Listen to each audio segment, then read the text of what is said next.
जय हिंद दोस्तों। Study with Veer channel में एक बार फिर से आपका स्वागत है। आधुनिक भारत के इतिहास की सीरीज में जो हमारी क्लासेज चल रही हैं उसमें हम देख रहे थे कर्नाटक युद्धों के बारे में, जो कि 3 युद्ध अंग्रेज और फ्रांसीसियों द्वारा यहाँ भारतीय क्षेत्र में लड़े गए थे। इन 3 युद्धों पर हम चर्चा कर रहे थे और पिछली क्लास में हमने देखा था कि क्या परिस्थितियाँ रही और क्या कारण रहे थे कि प्रथम कर्नाटक युद्ध जो है वो हुआ था इन भारतीय क्षेत्रों में। आज की क्लास में जो हम देखेंगे वो हम जानेंगे द्वितीय कर्नाटक युद्ध के बारे में। द्वितीय कर्नाटक युद्ध इन्हीं अंग्रेजों और फ्रांसीसियों के मध्य हुआ था।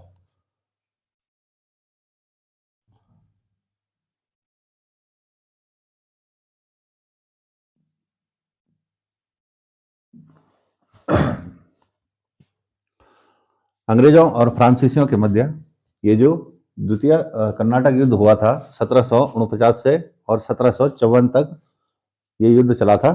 लगभग 6 सालों तक ये युद्ध चला। इसके भी आज इसके कारणों और इसके प्रभाव और इसके भी परिणाम पर हम आज चर्चा करेंगे कि क्या कारण रहे, क्या परिस्थितियां थी जिन परिस्थितियों में ये युद्ध हुआ था और इसके क्या प्रभाव भारतीय क्षेत्र पर पड़े और परिणाम इसके क्या रहे, कौन जीता कौन हारा या क्या परिणाम इस युद्ध के निकले, क्या इसमें संधि हुई थी। इन सब चीज़ों पर आज हम चर्चा करेंगे।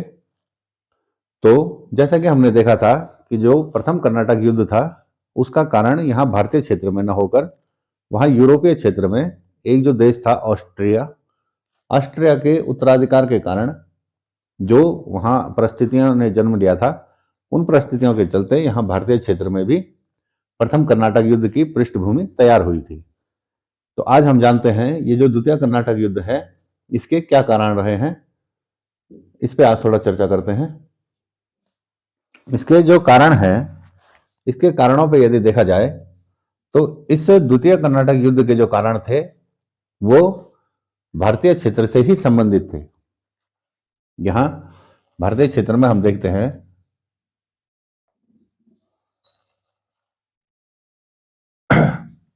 भारतीय क्षेत्र में यहाँ पर हैदराबाद की रियासत थी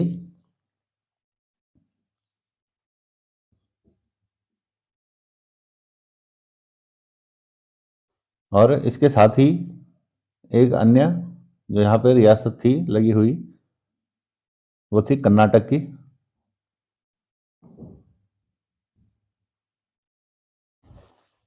तो ये 1739 से और 1754 तक जिस दौरान ये युद्ध चला, तो इसका जो प्रमुख कारण रहा है वो रहा है हैदराबाद और कर्नाटक में उत्तराधिकार।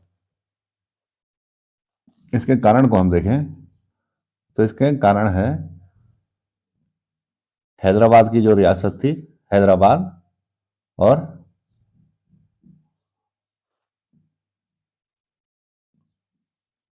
कर्नाटक में उत्तराधिकार।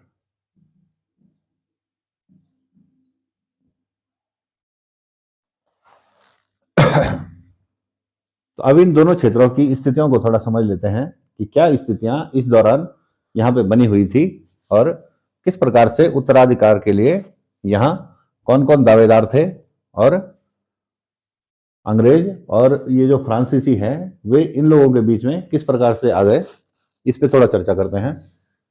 तो यहाँ हम देख रहे थे कि यदि इसको समझा जाए, एक तरफ हम हैदराबाद की रियासत के बारे में लिखते हैं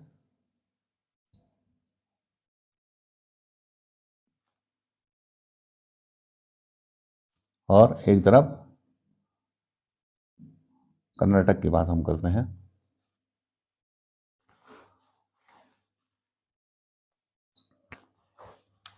हैदराबाद में जो थे वो निजाम थे और यहाँ कर्नाटक के थे नवाब। तो यहाँ हैदराबाद के जो निजाम थे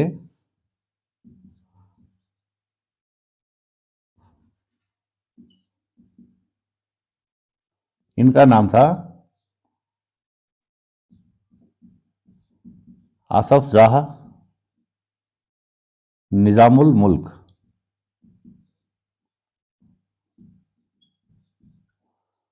आसफ जहां निजामुल मुल्क के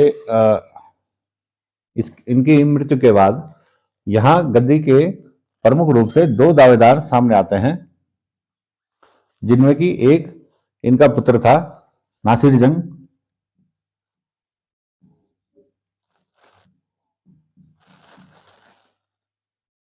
और एक इन आसफ जहां निजामुल मुल्क का पौत्र था।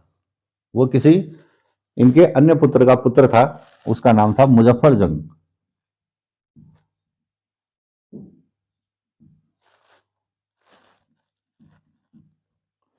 ये दो लोग जो थे यहां पे गद्दी के प्रमुख दावेदार थे, और इनमें एक अन्य नाम यहां पे आता है।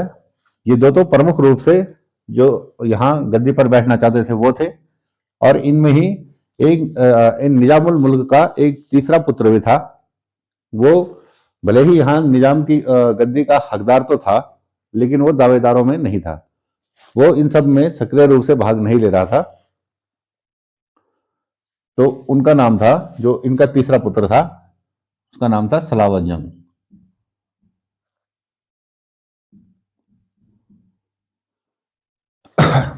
अब यहां जो है स्थिति इस प्रकार से बनी हुई है कि आसफ जाह निजामुल मुल्क की मृत्यु के बाद जो गद्दी पर बैठे हुए हैं वो है नासिर जंग।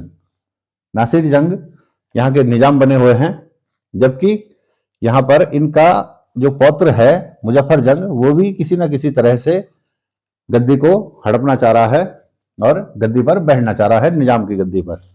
तो इस कारण से यहाँ पे उत्तराधिकार का जो ये प्रकरण था ये तैयार हुआ।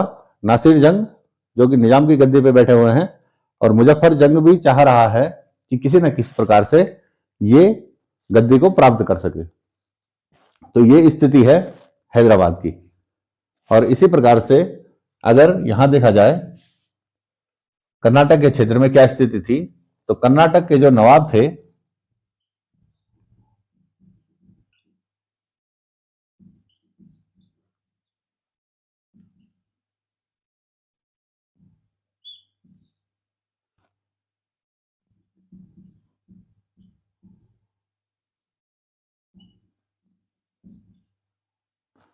उनका नाम था दोस्त अली।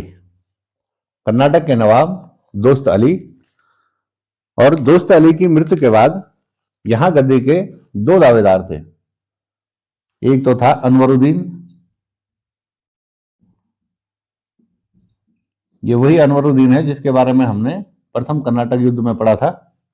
प्रथम कर्नाटक युद्ध में जब डुप्ले यहां कर्नाटक के नवाब के पास 2 बार गया था वो, तो वही अनवरुद्दीन ये है जो कि यहां दोस्त अली की मृत्यु के बाद यहां गद्दी पर बैठे हुए हैं। और एक जो अन्य दावेदार यहां पे थे वो थे दोस्त अली के दामाद, इनके दामाद चांदा साहब।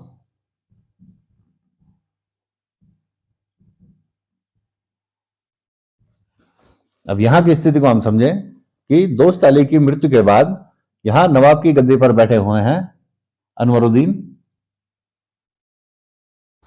और ये जो इनके दामाद है चांदा साहब, ये भी किसी न किसी तरह से यहाँ की नवाबी हासिल करना चाह रहे हैं।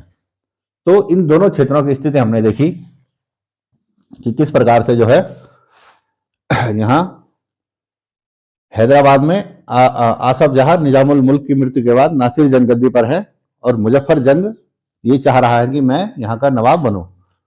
इसी प्रकार से यहाँ की स्थिति देखें तो दोस्त अली की मृत्यु के बाद अनवरुद्दीन नवाब बने हैं, और उनके जो दामाद हैं दोस्त अली के दामाद चांदा साहब, ये भी चाह रहे हैं कि मैं किसी प्रकार से यहाँ का नवाब बन सकूं। अब इन दोनों स्थितियों को यहां से अंग्रेज भी देख रहे हैं और फ्रांस भी देख रहा है। यहां पर देखें तो फ्रांस और अंग्रेज जो है इन दोनों स्थितियों को देख रहे हैं, क्योंकि अंग्रेज जो है यहां मद्रास में बैठे हुए हैं। मद्रास में अंग्रेज है और यहां पांडिचेरी में फ्रांसीसी है। यही तो स्थिति थी जब प्रथम कर्नाटक युद्ध हुआ था। तो उसके बाद जो संधि हुई थी एला सापल की संधि, तो उसमें मद्रास का क्षेत्र अंग्रेजों को मिला था और ये जो पांडिचेरी का क्षेत्र था ये फ्रांसीसियों को मिल गया था। तो स्थिति ये है कि यहाँ मद्रास में अंग्रेज बैठे हैं और पांडिचेरी में फ्रांसीसी बैठे हुए हैं। तो ये दोनों इस स्थितियों को देख रहे हैं कि इन दोनों जगह कहीं ना कहीं भीतरघात से ये लोग पीड़ित हैं और मुजफ्फर जंग यहाँ नवाब बनना निजाम बनना चाह रहे हैं और यहाँ चांदा साहब नवाब बनना चाह रहे हैं। तो इन स्थितियों का लाभ उठाने के लिए यहाँ डुप्ले ने एक नीति चली जिसे अभी हम समझेंगे। तो जो फ्रांसिस डुप्ले थे उन्होंने क्या किया कि यहाँ हैदराबाद के क्षेत्र में इन्होंने मुजफ्फर जंग को सपोर्ट किया और यहाँ कर्नाटक के क्षेत्र में चांदा साहब को सपोर्ट किया। जबकि हम देख रहे थे कि प्रथम कर्नाटक युद्ध में, जब प्रथम कर्नाटक युद्ध हुआ था तो उसमें एक युद्ध हमने देखा था अडायर का युद्ध, जो कि डुप्ले और यहाँ अनवरुद्दीन की सेना के बीच में हुआ था, जिसमें कि अनवरुद्दीन की सेना पराजित हुई थी। तो अब इसने यहां देखें तो फ्रांसिस जो डुप्ले था उसने सपोर्ट किया चांदा साहब को और यहां इसने सपोर्ट किया मुजफ्फर जंग को। यहां इसने इसको ये प्रलोभन दिया, एक नीति इसने चली कि यहां आपको नवाब बनाएंगे, यहां आपको निजाम बनाएंगे और यहां इसने चांदा साहब से ये समझौता कर लिया कि आपको हम यहां का नवाब बनाएंगे।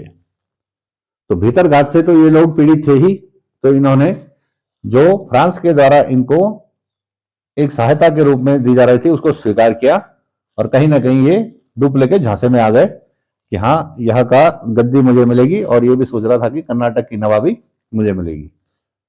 तो फ्रांस ने जो कार्य किया, इसने यहां चांदा साहब के लिए 1749 में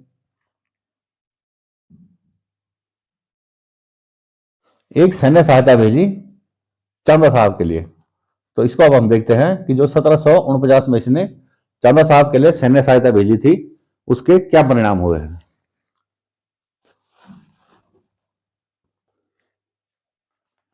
तो हम देख रहे थे कि 1749 में डुप्ले ने एक सैन्य सहायता भेजी और ये सैन्य सहायता इसने भेजी थी चांदा साहब के लिए।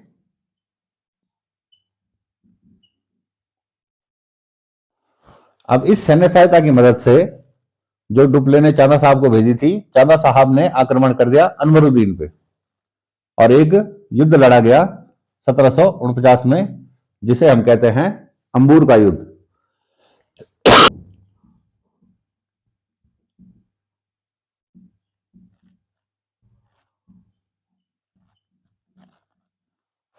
अब अंबूर का युद्ध जो है वो लड़ा गया था 1749 में, और इसी 1749 में जब अंबूर का युद्ध शुरू हुआ था तो इसके साथ ही कर्नाटक के द्वितीय युद्ध की जो है यहाँ पे शुरुआत हो गई थी।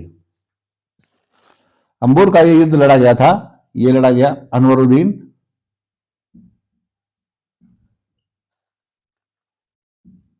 और चांदा साहब के मध्य। अब इस अंबूर के युद्ध में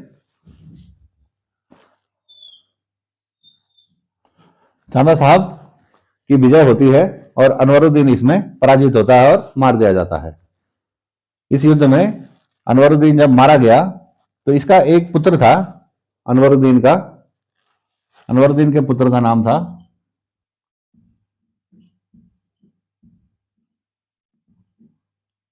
मोहम्मद अली।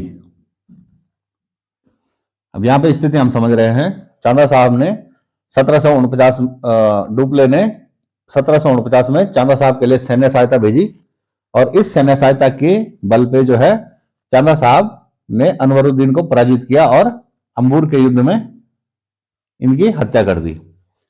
अब इनकी हत्या के बाद जब इस युद्ध में पराजय निश्चित हो गई थी तो अनवरुद्दीन का जो पुत्र था मोहम्मद अली, ये यहां से भाग गया और युद्ध क्षेत्र से भागकर ये पहुंच गया तिरुचिरापल्ली। इस चीज को आप ठीक से समझे, तिरुचिरापल्ली जब भागा था इस चीज को आप अपने दिमाग में रख लीजिएगा, क्योंकि अभी इस तिरुचिरापल्ली का भी कुछ कार्य आगे हम देखेंगे। तो ये यहाँ कर्नाटक के क्षेत्र से निकलकर ये यहाँ तिरुचिरापल्ली के क्षेत्र में इसने शरण प्राप्त कर ली। तो ये स्थिति रही है 1749 में कर्नाटक की, कि डुप्ले की सैन्य सहायता की मदद से चांदा साहब युद्ध जीते और चांदा साहब यहाँ के नवाब बन गए।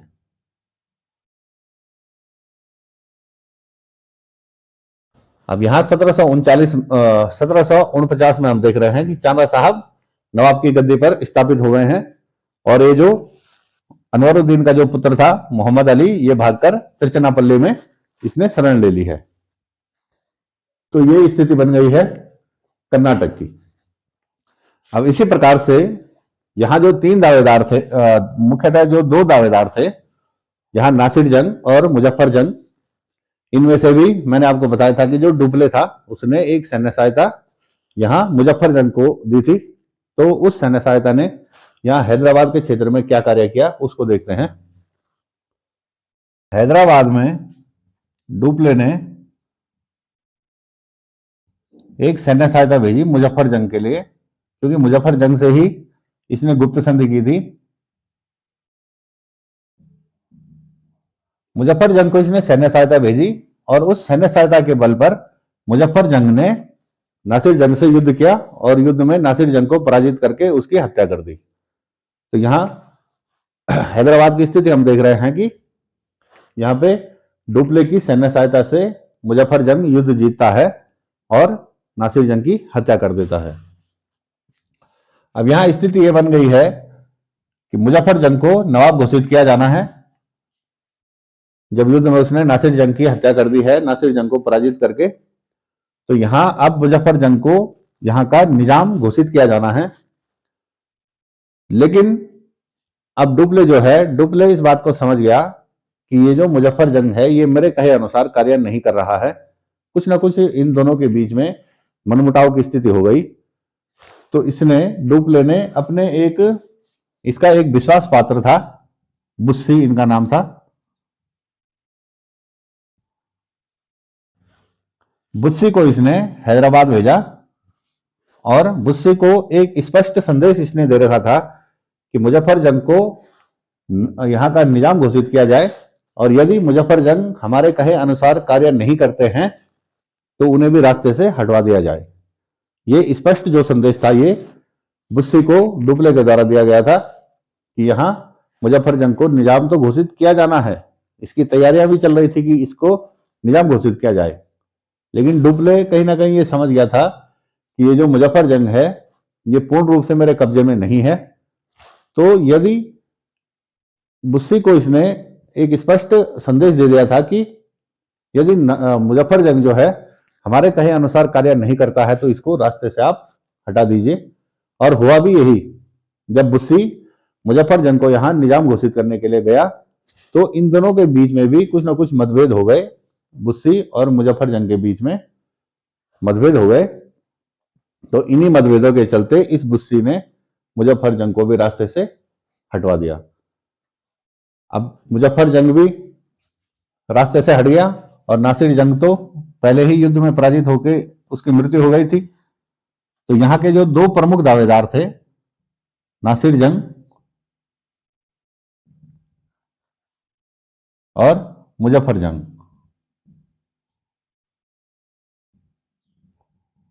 अब ये दोनों ही जो है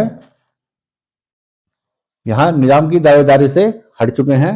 इन दोनों की ही मृत्यु हो चुकी है, क्योंकि बुस्सी ने मुजफ्फर जंग की भी हत्या करवा दी, और मुजफ्फर जंग ने जो है नासिर जंग की हत्या कर दी थी युद्ध में। तो ये दोनों ही जब यहां जो दावेदार थे दोनों ही नहीं रहे, तो यहां एक जो तीसरा गद्दी का जो एक हकदार था, मैंने आपको बताया था, वो इन सब में सक्रिय रूप से भाग नहीं ले रहा था, जिसका नाम था सलावत जंग। तो सलावत जंग को यहां का नवाब घोषित किया जाता है। तो यहां की स्थिति यह हुई कि इन दोनों को रास्ते से हटाने के बाद जो यहां का नवाब घोषित किया गया वो किया गया सलावत जंग को।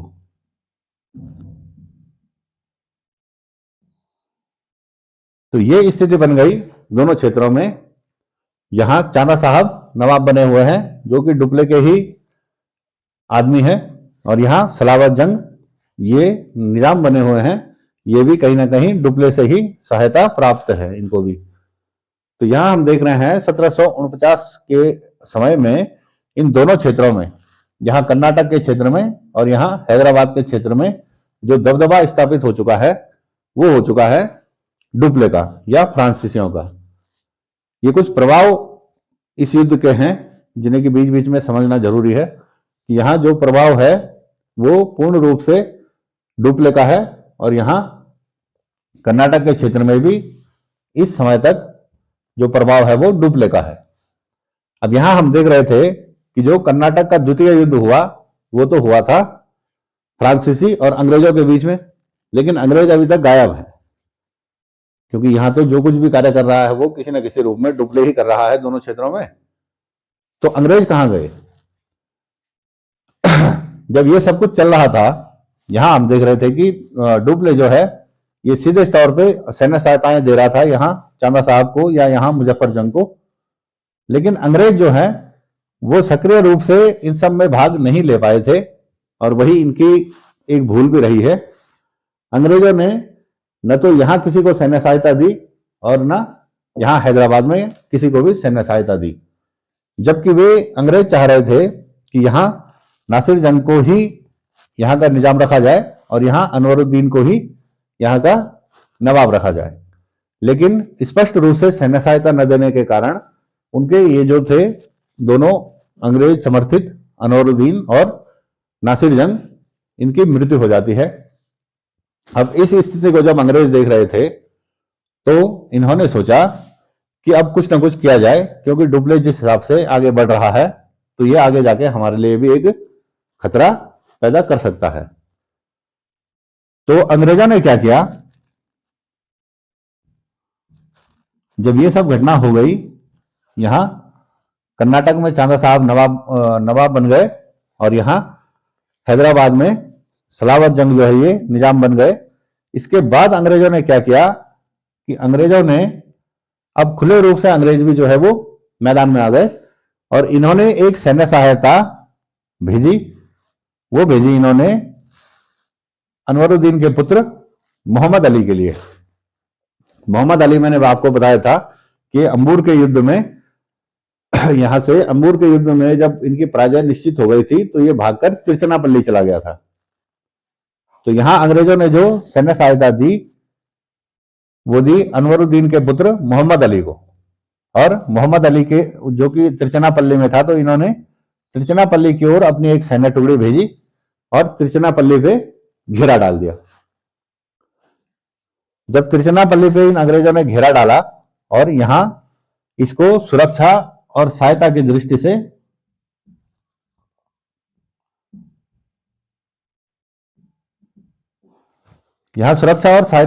से इसके लिए एक सैन्य टुकड़ी इन्होंने तिरचनापल्ली में भेजी। तो जब इस चीज की खबर यहां चांदा साहब को लगी तो चांदा साहब भी यहां से अपनी एक सैन्य टुकड़ी लेके वे भी तिरचनापल्ली आ गए। अब यहां पे हम स्थिति को देख रहे हैं कि यहां से अंग्रेज और यहां से चांदा साहब, क्योंकि चांदा साहब ने ही तो इसको युद्ध में पराजित करके यहां भगवाया था। तो यहां हम देख रहे हैं अंग्रेजों ने सैन्य सहायता भेजी और चांदा साहब ने भी सैन्य सहायता भेजी। इस प्रकार से तिरचनापल्ली के चारों तरफ एक सैन्य घेरा बन गया। तिरचनापल्ली के चारों तरफ हम देख रहे हैं यहां से अंग्रेजों ने सैन्य सहायता दी जब, और यहां से निजाम साहब की नवाब की सेना आई, तो यहां तिरचनापल्ली को इन दोनों सेनाओं ने घेर लिया और इसी घटना को कहा जाता है तिरचनापल्ली का घेरा। यह एक महत्वपूर्ण घटना इस युद्ध की थी। एक घटना मैंने आपको बता दी जो द्वितीय कर्नाटक युद्ध से संबंधित थी, अंबूर का युद्ध, और एक अन्य घटना फिर इसी द्वितीय कर्नाटक युद्ध से संबंधित है, इसका नाम है तिरचनापल्ली का घेरा। तो इस तिरचनापल्ली के घेरे को हम समझे थोड़ा, इस तिरचनापल्ली के घेरे का क्या प्रभाव रहा जब अंग्रेज भी यहां खुलकर मैदान में आ गए और यहां चांदा साहब भी तिरचनापल्ली पहुंच गए। तो इस स्थिति में क्या हुआ वो थोड़ा हम देख लेते हैं।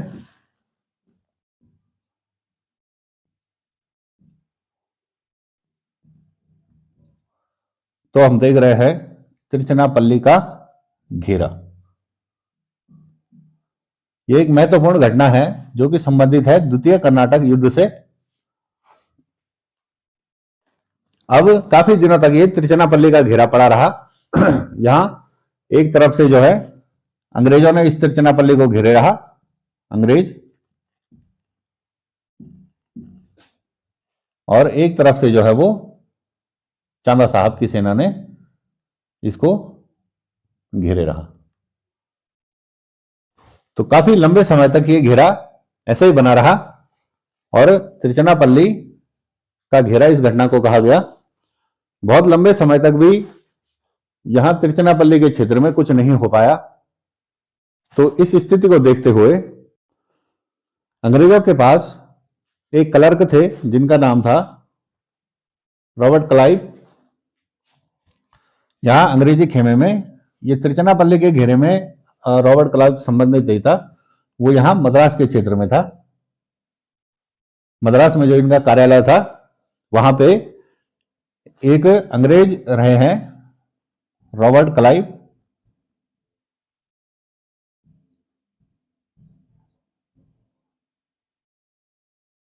ये रॉबर्ट क्लाइव जो है इस समय ये यहाँ पे एक क्लर्क के रूप में तैनात थे।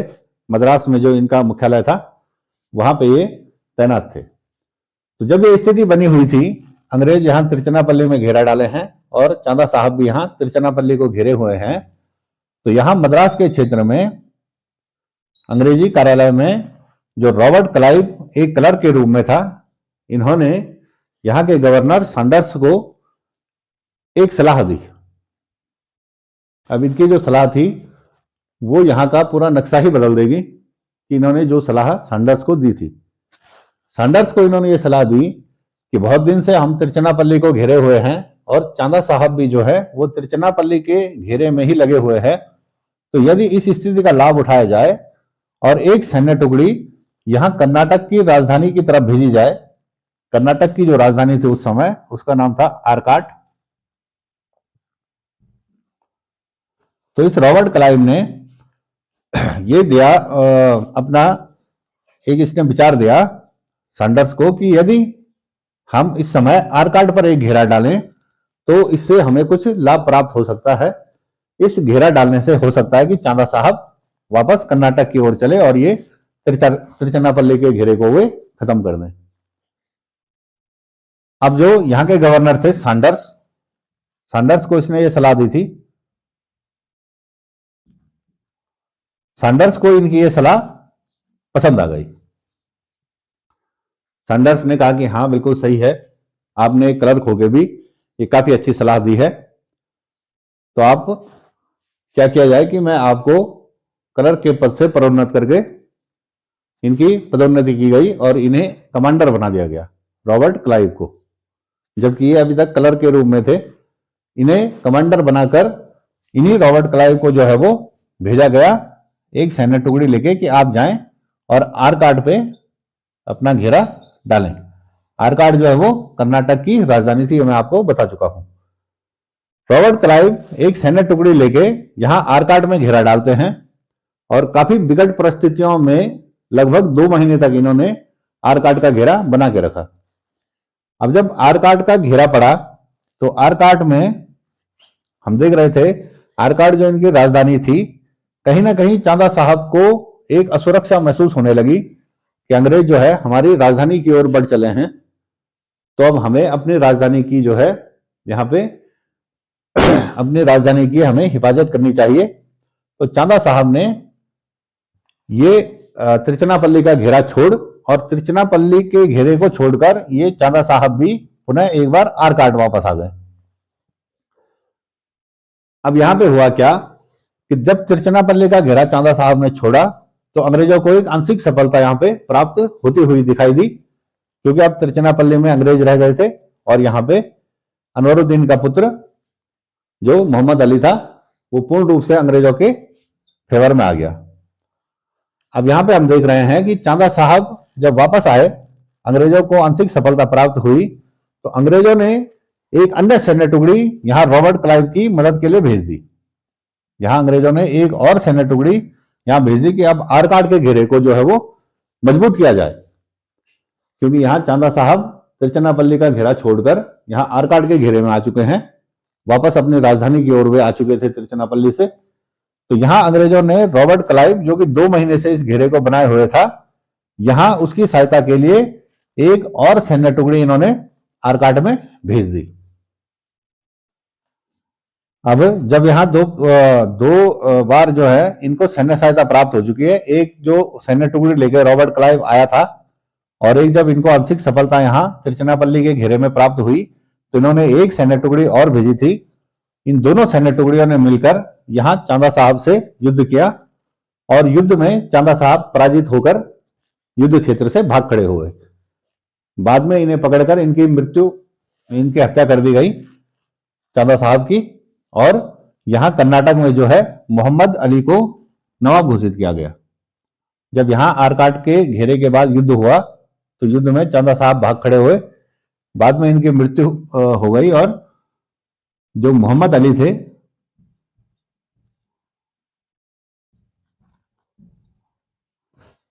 इन्हें नवाब बना दिया गया। अब यहां स्थिति थोड़ा परिवर्तन हो गई है।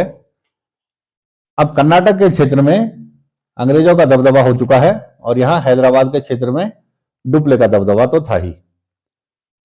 यहां क्योंकि अंग्रेज समर्थित जो ये मोहम्मद अली था, अनवरुद्दीन का पुत्र, इसको नवाब घोषित किया गया, तो कर्नाटक के क्षेत्र में हम देख रहे हैं कि अब अंग्रेजों का दबदबा हो चुका है।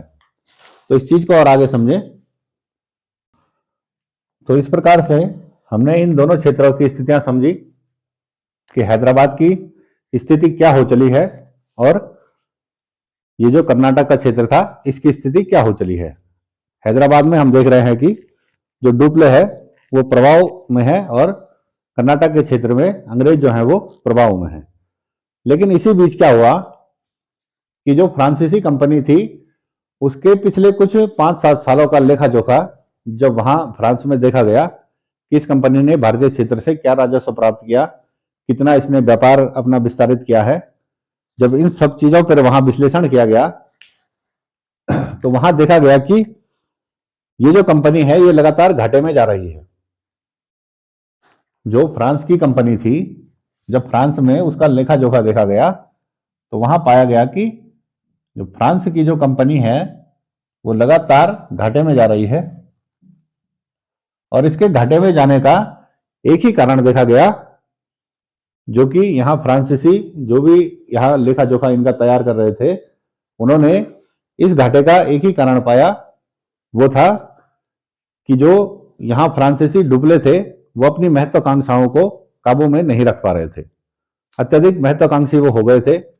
वो बाद में तो वो ये चाह रहे थे कि हर एक क्षेत्र पे मेरा ही कब्जा रहे और मैं ही यहाँ का जो है मेरा ही प्रभाव इन क्षेत्रों पे पड़ा रहे। तो यहाँ जब फ्रांस में लेखा जोखा किया गया, घाटे का कारण वहां के जो भी थे कंपनी के डायरेक्टर वगैरह, तो उन्हें लगा कि जो घाटे का जो हमारा यहाँ से हमें जो घाटा मिल रहा है उसका सिर्फ एक ही कारण है, वो है डुप्ले का लगातार युद्धों में संलिप्त रहना।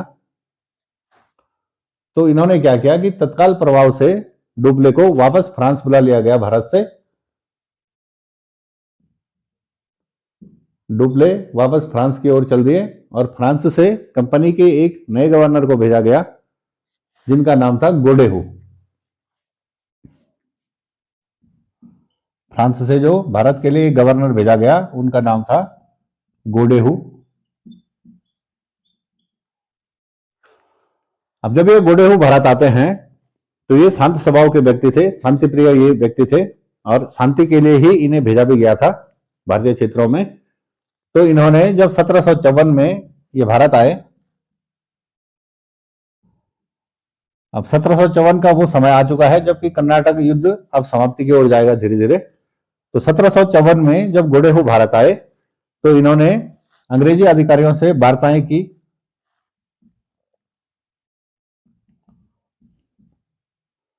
और उन्हें कई पत्र भी लिखे कि शांति बनाए रखें, इस क्षेत्र में अब युद्ध की आवश्यकता नहीं है। तो इस प्रकार से 1754 में यहां शांति स्थापित हो पाई हैदराबाद और कर्नाटक के क्षेत्र में, और उन्हीं शांति के जरिए जो है 1754 में ये युद्ध समाप्त हो पाया, जो कि 1739 से अंबूर के युद्ध से जो शुरू हुआ था। तो इस प्रकार से हम देख रहे हैं कि 1754 में गोडेहू के प्रयासों से ये युद्ध समाप्त हो पाया।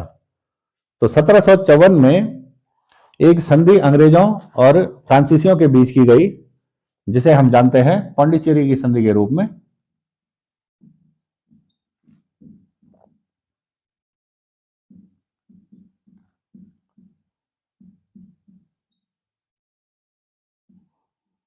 पांडिचेरी की संधि जो कि 1754 ईस्वी में की गई थी।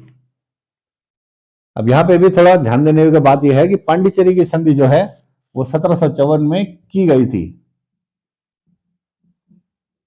और ये जो प्रभाव में आई, इसके जो संधि को माना जाता है, इस संधि की जो शुरुआत है, जब से ये संधि या इस संधि की जो शर्तें हैं वो प्रभाव में आई, इसकी शुरुआत मानी जाती है 1755 से। यहां पे भी दो अलग अलग प्रश्न ये तैयार हो जाते हैं कि एक तो प्रश्न ये है कि पांडिचेरी की संधि कब हुई थी, तो वो हुई थी 1754 में। और यदि प्रश्न इस प्रकार से आता है कि पांडिचेरी की संधि प्रभाव में कब से आई थी, तो वो 1755 से प्रभाव में आई थी। इस पांडिचेरी की संधि को एक अन्य नाम से जाना जाता है, इसे जाना जाता है गोडेहू की संधि के रूप में।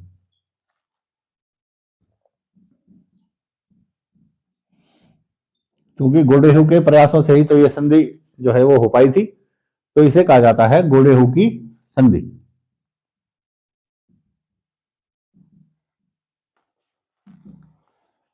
तो इस प्रकार से 1755 में यह संधि लागू की गई, जबकि यह संधि हुई थी 1754 में। इस संधि की कुछ प्रमुख शर्तें थी, उन पे थोड़ा हम देख लेते हैं एक नजर।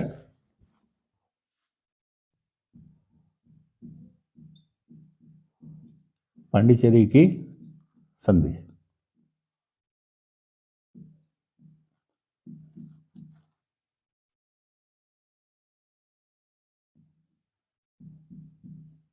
इस संधि में कुछ शर्तें रखी गई। एक प्रमुख शर्त जो थी वो ये थी कि अब ये जो कंपनियां हैं, इन दोनों के बीच ही ये संधि हुई थी, फ्रांस और अंग्रेजों के बीच में। तो यहां पे जो एक शर्त रखी गई कि अब कंपनियां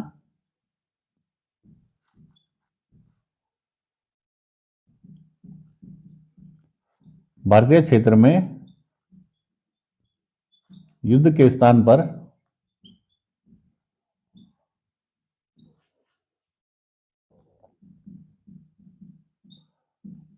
व्यापार पर ध्यान केंद्रित करेंगी।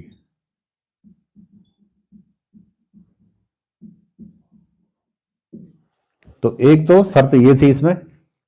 एक अन्य शर्त ये थी कि अब ये जो दोनों कंपनियां हैं, ये रजवाड़ों, भारतीय जो भी राज्य थे या जो भी यहाँ पे शासक थे, आंतरिक मामलों में हस्तक्षेप नहीं करेंगे।